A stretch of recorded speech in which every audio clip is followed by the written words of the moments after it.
बाबा साहब अम्बेडकर ने कहा था कि जिस बाप का बेटा नालायक होता है उसके बाप को कभी सम्मान नहीं मिलता। इस कार्यक्रम में इलाहाबाद से चलकर के आए मुख्य अतिथि के रूप में सम्माननीय चीफ जस्टिस महोदय यादव जी, पूर्व जस्टिस सम्माननीय यादव जी, जगदीश यादव जी, आयोग के अध्यक्ष सम्माननीय नकवी जी, शाह जी, राजीव रंजन जी, और दिल्ली से चल करके आई सीमा कुशवाहा जी, और हमारे साथ चल करके आए इस कुदरत की नामर्जी होने के बाद भी छतरपुर, रेहली और सभी जगह से लोग जो अगर आए हैं, मैं उन सभी साथियों का स्वागत करता हूं। सामने हमारे अग्रज सम्माननीय अभिषेक यादव जी, महेंद्र मंडल जी, लक्ष्मी नारायण दादा जी, जगदीश यादव जी, किरार जी, और जो भी मंच के सामने बैठे हैं, मैं उन सभी साथियों का हाथ जोड़ करके प्रार्थना करता हूं। साथियों, मैं नहीं कहना चाहिए लेकिन मैं इसलिए कह रहा हूं कि ये उत्तर प्रदेश के विद्वान लोग भी यहां पर आए हैं और सागर संभाग के भी हैं और प्रदेश के अच्छे लोग हैं जिन पर लोग निगाहें रखते हैं। मैं बड़े दुख के साथ कह रहा हूं कि जिनके कारण ये हस्तियां बैठी हुई हैं, जिनके कारण हमें पढ़ने का मौका मिला है, जिनके कारण हमें आरक्षण मिला है, और जिस संविधान को निर्माण करने वाले बाबा साहब अम्बेडकर जैसे महापुरोधाओं की मंच पर तस्वीर नहीं है, इसलिए मुझे बड़ा खेद है कि यदि हम अपने पूर्वजों को, इतिहास को हम नहीं समझ पाए, तो मुझे लगता है कि आंदोलन हमारा ठीक रास्ते में नहीं जा रहा। मैं इसको नहीं मानता। चढ़ना तो हम हिमालय की चाहते हैं, चढ़ना तो हम हिमालय में चाहते हैं, लेकिन मुंह हमने हिंद महासागर की तरफ कर लिया। हमने इस बात को नहीं समझा। उस महापुरुषों के कारण हम लोग पैंट शर्ट पहनकर यहाँ बैठे हुए हैं, जज बन गए, वकील बन गए, सांसद बने, विधायक बने, मंत्री बने, हमें बोलने का मौका मिला। और आज इस मंच में, इतने बड़े मंच में, बाबा साहब अम्बेडकर की, महात्मा फूले साहब की, कुलमी महाराजा छत्रपति साहू जी महाराज की, जिन लोगों ने अपना जीवन पूरा संघर्ष में लगा दिया, ऐसे लोगों की तस्वीर न होने से ये मंच अच्छा मुझे नहीं लग रहा है। जिसको लग रहा हो, बाबा साहब अम्बेडकर ने कहा था कि जिस बाप का बेटा नालायक होता है उसके बाप को कभी सम्मान नहीं मिलता। इस कारण से आज हम लोग परेशानी का सामना कर रहे हैं। हमारे महापुरुषों ने वो रास्ते, जब अम्बेडकर ने अंग्रेजों से लड़कर के, यहाँ ब्राह्मणवाद से लड़कर के देश के अंदर 1927 में साइमन कमीशन को ला करके अधिकार दिलाने का काम किया था, लेकिन इन बैकवर्ड के लोगों ने अपने आप को स्वीकार नहीं किया। लोगों ने कहा है, महापुरुषों ने कहा है कि जिसने ना मांगी मानी पुरखों की सीख, लहे छितरिया मांगे। हमने अपने बाप दादाओं की बात नहीं मानी। साइमन कमीशन दरवाजे दरवाजे में जाकर के भटकता हुआ सारी जगह पहुंचा। एससी एसटी के लोगों ने इस बात को स्वीकार किया कि हमारे साथ इस देश के अंदर अनाचार हो रहा है। एक घाट में जानवर पानी पी सकता है, लेकिन इंसान पानी नहीं पी सकता है। और यहां से जानवर से बदतर स्थिति है। ऐसी स्थिति में साइमन कमीशन ने एससी एसटी के लिए उनकी संख्या के आधार से के हिसाब से अंग्रेजों ने लिख करके गए, लेकिन जब पिछड़ों के दरवाजे पर साइमन पहुंचा, तुम गांधी और लाला लाजपत के चक्कर में फंस गए। हम लोग नारे लगाने तख्ती छाती में बांध कर गए कि गो बैक साइमन कमीशन। जब आपने जब अधिकार मिल रहा था, जब आपने ठुकराने का काम किया, कैसे मिलेगा, कैसे संभव है? हमारे पास दुनिया में एक ही रास्ता है जो बाबा साहब अम्बेडकर साहू जी महाराज फूले साहब ने जो समाज को राजा बनाने का रास्ता बताया है, इसके अलावा दुनिया में कोई दूसरा रास्ता नहीं है, ना कोई निकलता है जो आपके दरवाजे से जाता हो। आज ये जो पिछड़े वर्ग की हम लोग बैठ करके रो रहे हैं, एक दूसरे के आंखें पोंछ रहे हैं, आंसू पोंछने का काम कर रहे हैं, ताकत देख रहे दिखा रहे हैं। मैं कहना चाहता हूं, क्या आज मध्य प्रदेश का मुख्यमंत्री ओबीसी का नहीं है? देश का प्रधानमंत्री ओबीसी का नहीं है? फिर हम संगठन बनाकर क्या करना चाहते हैं? क्या करेंगे? लड़का के हम सांसद विधायक तो बनाएंगे, सरकार तो बनाएंगे। आज 17-18 साल से सरकार मध्य प्रदेश के अंदर भाजपा की है। उमा जी, बाबूलाल गौर जी, शिवराज जी लगातार 17-18 साल से मुख्यमंत्री हैं। इसके बाद अनाचार को देश का प्रधानमंत्री है। इसके बाद पिछड़े वर्ग के लोग अधिकार के लिए भीख मांग रहे हैं। क्या है इसका? कैसे बदलाव आएगा? इसका मतलब तो मेरे समझ में आता है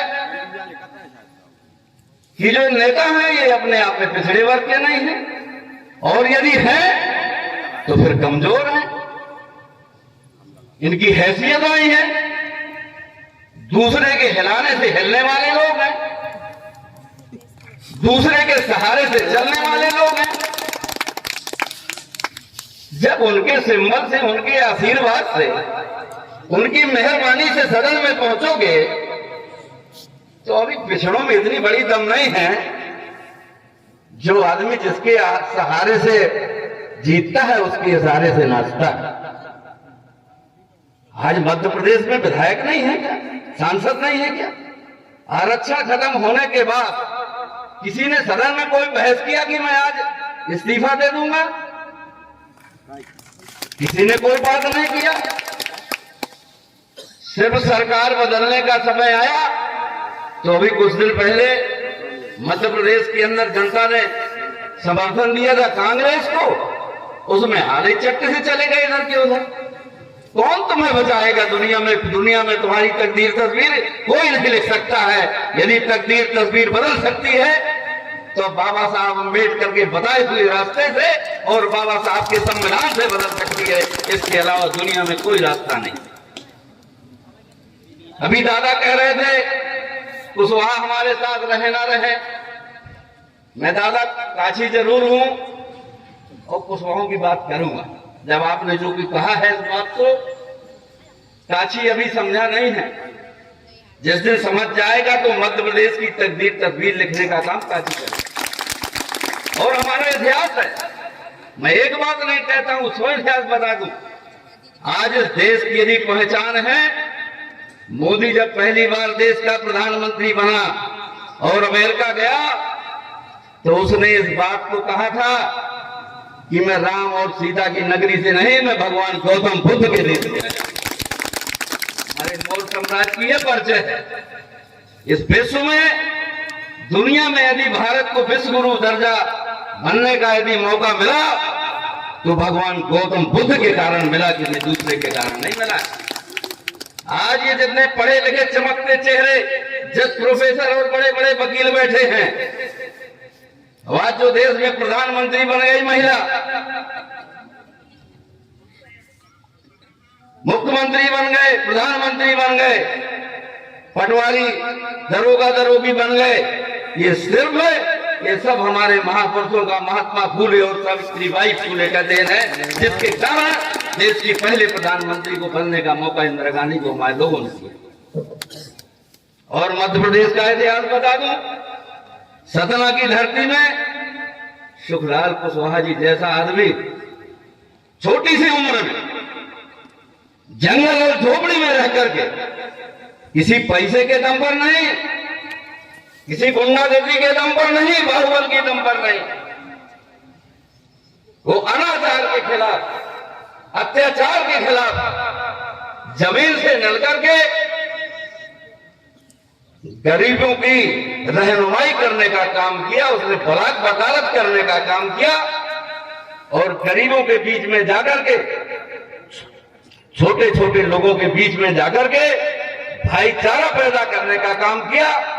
वहां कुशवाहा तैयार हो गया, अहरबाग तैयार हो गया, आदिवासी तैयार हो गया, कुर्मी तैयार हो गया, यादव तैयार हो गया और मध्य प्रदेश के और हिंदुस्तान के चाणक्य कहे जाने वाले अर्जुन सिंह और वीरेंद्र सकलेचा जैसे महान नेताओं को और अरबों रुपए की दौलत लगाने के बावजूद भी 1,80,000 रुपए लगा करके 17 की दूर धरती में गाड़ने का काम खुफला खुफवाने की। यहाँ इस समाज के लोग बैठे, भाईचारा बनेगा।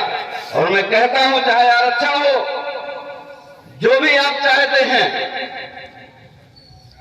यदि हम भाईचारा पैदा नहीं होगा,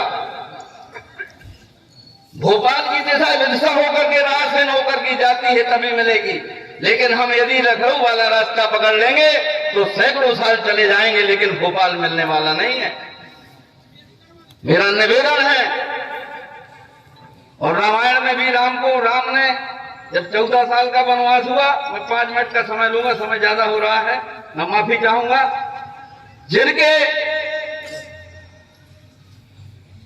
लोगों के सहारे हम अपने लोगों की तकदीर तस्वीर बदलना चाहते हैं, और 70-75 साल से जिनको हम दे रहे हैं, जिनका अपना कीमती वोट देकर के, तिलक लगा करके भोपाल और दिल्ली भेजने का हमने काम किया है, उनके सहारे हमारी तकदीर तस्वीर नहीं बदली जा सकती है। नहीं 75 साल में तो पता नहीं क्या हो गया होता। किसी ने लिखा है कि तुमने चाहा होता तो हालात बदल सकते थे, गैरों के आंसू भी तुम्हारी आंखों से निकल सकते थे। तुमने चाहा होता तो हालात बदल सकते थे, गैरों के आंसू भी तुम्हारी आंखों से निकल सकते थे। तुम तो ठहरे रहे झील के पानी की तरह, अगर दरिया बनते तो बहुत दूर निकल सकते थे। साथियों, मैं इस बात को कहना चाहता हूं कि भगवान राम एक छोटे से बड़े राजा का लड़का था, राम कहलाता था, और जब उसकी मां का आदेश हुआ और वो 14 साल के लिए वनवास हुआ, तो बिना झिझक के वो तत्काल अपने माँ बाप का पालन करने के लिए जंगल में निकल गया। लेकिन जब जंगल में गया, उसका 14 साल का जो इतिहास है, हम कह रहे काल्पनिक घटनाएं हैं, हम नहीं मानते, लेकिन उनमें भी कुछ ना कुछ सीखने का मौका मिलता। जब 14 साल निकले तो भगवान राम ने, छोटे छोटे राजा थे, लेकिन राम ने कभी किसी राजा की पूरे 14 साल के समय में किसी राजा की मदद नहीं मांगी, किसी राजघराने में नहीं गए, उनके यहां नहीं रुके, नहीं चाहते तो सारी व्यवस्था होती। यदि उस 14 साल में यदि गए हैं तो कोल के पास गए, भील के पास गए, बंदर के पास गए, सुग्रीव के पास गए, बाली के पास गए, इन सारे गरीब लोगों के पास जाकर के और रावण का विनाश करके और वहां अपना राज कायम करने का काम किया। और जब वहां से आए और जब भरत ने उनका राज तिलक करने का काम किया, तो वहां मालूम है उसने किस आदमी को चीफ गेस्ट बनाया। भरत ने कहा था कि भैया किस राजा को बुलाना है, यहाँ कौन सा राज अतिथि होगा जिसके नेतृत्व में आप राज तिलक होगा। तब राम ने कहा था कि मेरा सिर्फ इस 14 साल वनवास के रास्ते में मुझे एक ही साथी मिला था, जो केवट निषाद राज मिला था। केवट आज इस कार्यक्रम का चीफ गेस्ट होगा, दूसरा कोई राजा महाराजा चीफ गेस्ट नहीं होगा। कहने का मतलब मेरे ये कि यदि हम आप कुछ करना चाहते हैं तो हमें एससी के, एसटी के, ओबीसी के लोगों को, और मैं तो ये कहना चाहता हूं कि इस पिछड़े वर्ग के आंदोलन की धार को तेज करने के लिए और नेतृत्व करने का मौका एससी और एसटी के लोगों के हाथ में देना चाहिए, तभी आंदोलन ज्यादा मजबूत होगा। मेरा निवेदन है आप सब लोगों से, मैं ज्यादा बात ना कहते हुए, मैं जीवन भाई साहब का, दादा बहादुर सिंह जी का, और ये बड़े बड़े अतिथि आए हैं, समय नहीं है, बहुत सारी बातें हैं। मैंने इधर करीब